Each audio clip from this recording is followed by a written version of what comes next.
الريكوست فور بروبوزال، هي الفرق ما بينهم بيعتمد هو انت الهدف بتاعهم ايه، ومدى صعوبة الحاجة اللي انت بتطلبها، والليفل اوف ديتيلز. تمام.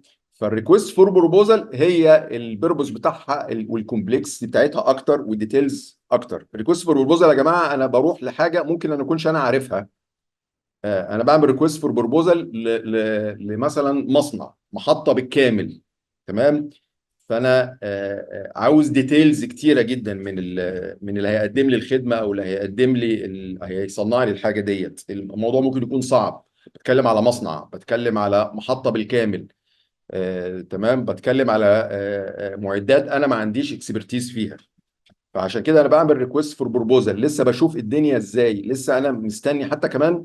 ببقى عاوز الفندور او السب كونتراكتور يقول لي ايه الميثودولوجي اللي هيستخدمها، ايه التكنولوجي اللي هيستخدمها. تمام. طبعا وفي الاخر برضو بعرف اسعار يعني. انما ريكوست فور كوتيشن احنا بنتعامل على ايه؟ انا ببعت ريكوست فور كوتيشن، عايز اشتري شويه حديد، عايز اشتري كابلات.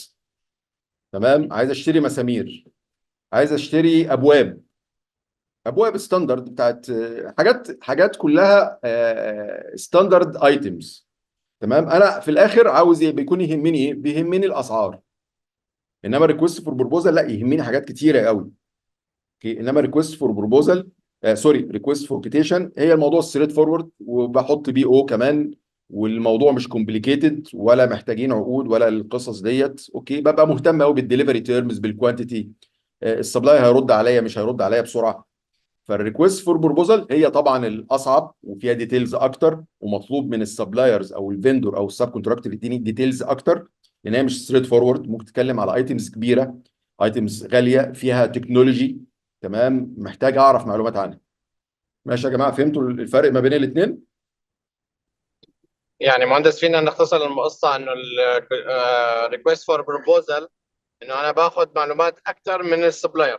يعني أنا بعطيه شيء ممكن جزء من المعلومة هو لازم يعطيني المعلومات اكثر، بينما الريكوست فور كوتيشن انا بعطيه المعلومات وهو بيعطيني مثلا بس السعر او بيعطيني شغلات تفاصيل اقل يعني. في الاخر الريكوست فور بروبوزال انا بطلب حاجه معقده، عايز بروبوزال على حاجه معقده، حاجه كبيره فيها تفاصيل. انما ريكوست فور كوتيشن هي ستريت فورورد، ايتمز ستاندرد معروفه. انا بس عاوز اعرف اسعارها والدليفري بتاعها قد ايه. ممكن 100 واحد يديني، ممكن يديني ريكوست فور كوتيشن 100 واحد. انما ريكوست فور بروبوزال ناس معينين، ثلاثة أربعة بالكثير قوي اللي هم متخصصين قوي. تمام.